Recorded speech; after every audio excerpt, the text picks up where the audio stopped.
Hello guys, welcome again to my vlog.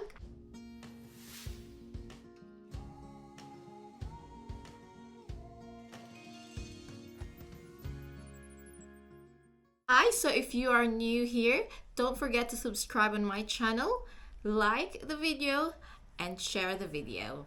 I'll be discussing regarding how to become a UK nurse if you are a Filipino nurse. I don't know with other nationalities, the other steps might apply to you, but this is how the steps that the Filipino nurse should take to be able to qualify to be a UK nurse. So let's start. First of all, to become a UK nurse, you have to be confident and determined. Charrettes! Seriously though, there are quite a lot of things that you have to accomplish, but don't be overwhelmed. We'll do this step by step. This is how I did it, and if I can do it, so can you. All right? So first of all, in my case, there are quite a lot of Filipino nurses already are applying to go abroad, especially in the UK, because it's easier and less costly to go to UK if you want to go abroad as a Filipino nurse. You have also a lot of competitors to apply in the agencies in the Philippines. So since there are a lot of applicants, they mostly reject those applicants who did nothing yet, rather than those applicants who already had at least two of the major things you need to accomplish. So what I did was to take an English exam first and a CBT. Remember, you should have a qualified, valid PRC nursing license in the Philippines. So if you did not qualify in our NLE, then you cannot go through with the process anymore. So let's start. There are two kinds of English tests that you can have or you would be able to take. It's up to you. It's your choice. So IELTS is an international English language testing system. They said it's quite difficult to achieve because you need to at least have an overall score of a 7, but they can accept your writing as 6.5, and the rest, which is the reading, listening, and speaking, can at least have a 7 score. That is quite a difficult one indeed. However, IELTS, it should be academic, cost lesser than OET. OET, on the other hand, or what you call as occupational English test, is easier because it's quite related to your course, to your profession.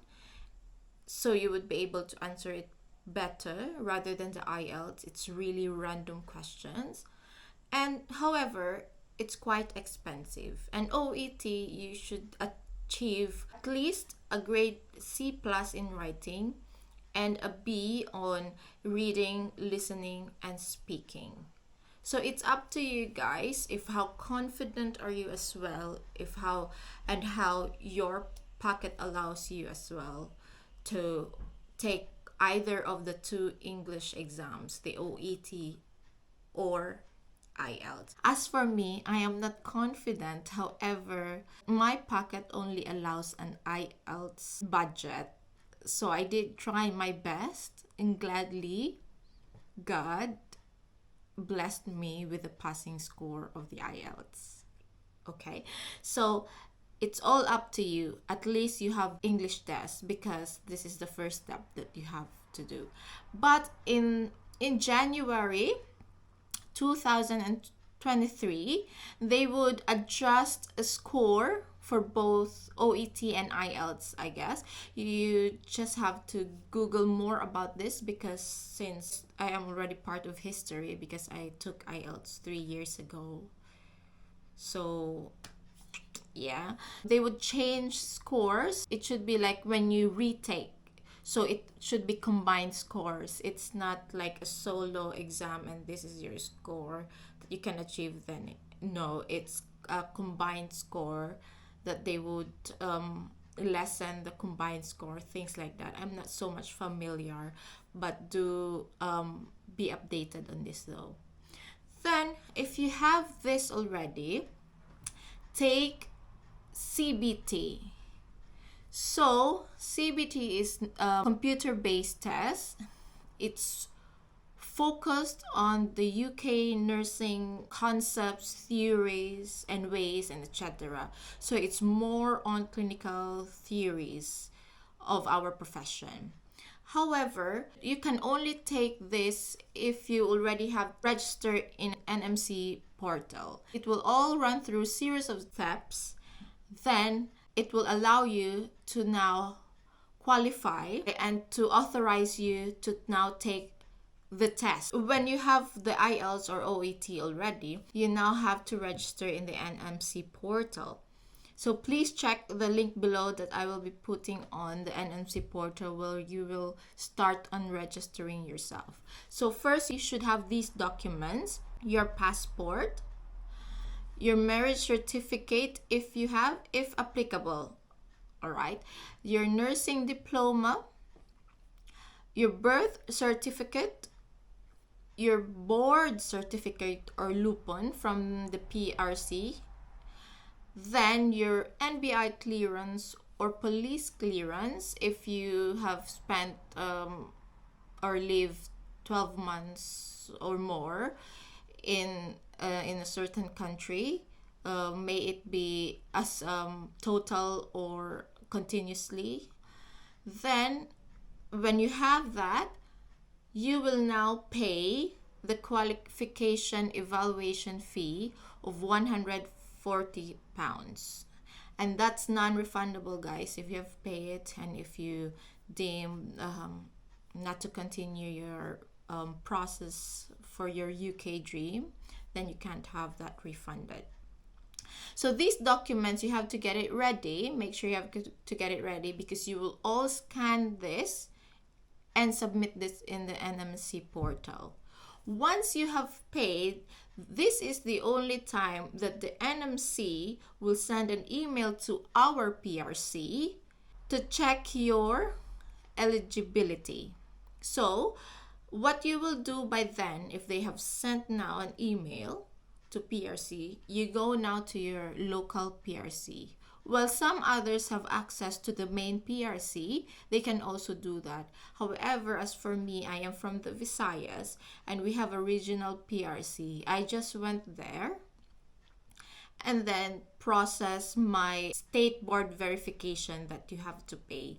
I could not really remember specifically, but this is what I paid, so that they would email it to NMC, or I don't know, I have no idea what the NMC would email the PRC, but this is what we pay. The state board verification, around, I couldn't remember the exact amount, but it's around 200 pesos or lesser, I think, for nowadays. But correct me if I'm wrong. Update all the viewers as well if you're able to process this, to share your experience also, so that you would also be able to help them, especially those applicants that are quite tight in the budget, so they would be able to foresee what are the money that they have to make sure to save for processing the UK dream. So anyway, once you have paid this one to PRC, then PRC will process all those emails to NMC, and then that's the time when the NMC received it and they would review it. It will take, it really depends of how fast the PRC responds to NMC, because in my experience it was quite difficult times because it was COVID times as well, and NMC was changing their system and things like that. So it took me months to be verified in this, but I think nowadays it's faster. So I can't tell you how many weeks or months will it take for you now, but it does take a while to get verified as well. So if you would pass all the checks, the NMC will now notify you that you are now eligible, and you are now they have authorized you now to take the CBT and OSCE. But of course, you can only take OSCE if you have take the CBT. So CBT is a computer-based test. Um, I took my CBT in the Visayas area, in Visayas, particularly in Cebu. I think it's only Cebu in the Visayas that has a CBT examination, but I'm not so sure if there are other areas in Cebu that has CBT exam. But just check on your local area or region who has the CBT exam. If you want to know how it is, how it goes, I did not take any review on CBT because there's a lot of online or FB groups that helps with this. I only studied in an FB group as well that is very helpful for me. You can follow 2 CBT groups in FB, this one or this one. And then there are also FB groups helps you with other concerns like the Overseas Nurses Recruitment NHS United Kingdom FB group. And then there is also the NMC New System group for nurses. So you can just follow all of those and they are very helpful. I have passed my CBT because of these groups.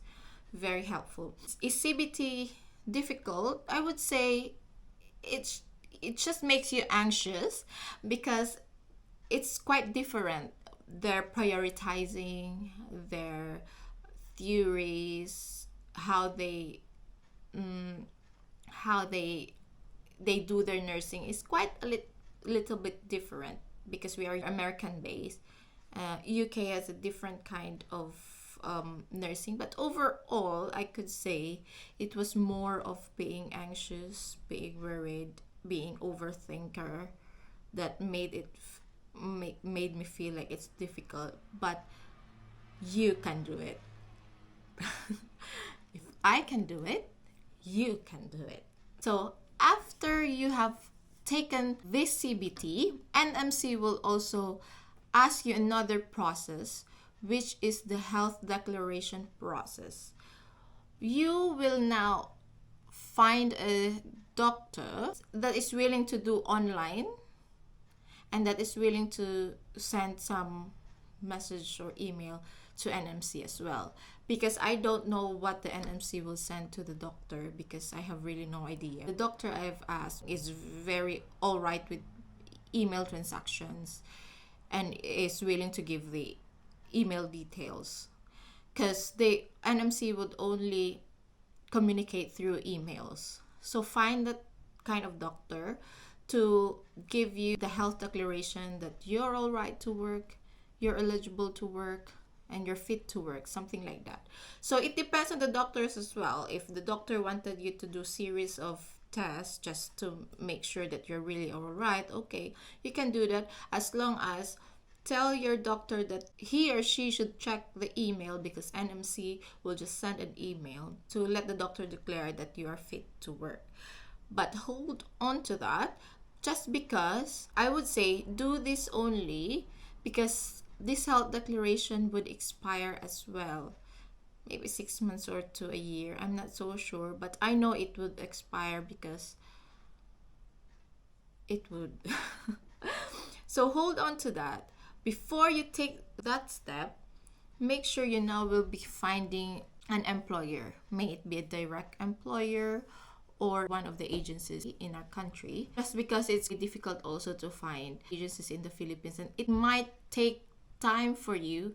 And just to remind you, IELTS is valid for 2 years. You should have a valid IELTS until you take your OSCE. You should take OSCE in the UK. So make sure when you take OSCE, you still have a valid English test. So that's what I am saying, that find an agency or a direct employer if you have friends or relatives that can give you an employer, then that would be good. You might be running out of time with your eligibility of all your exams.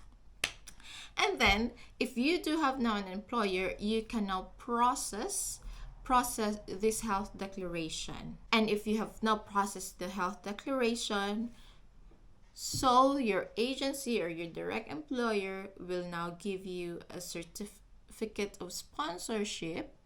And this certificate of sponsorship is from them.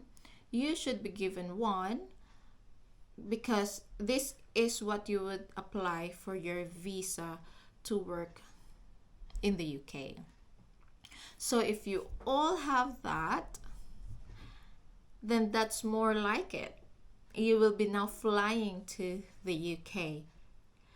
As for my experience, my employer was the one who applied me with the visa and plane ticket, and I have a 2-month free accommodation.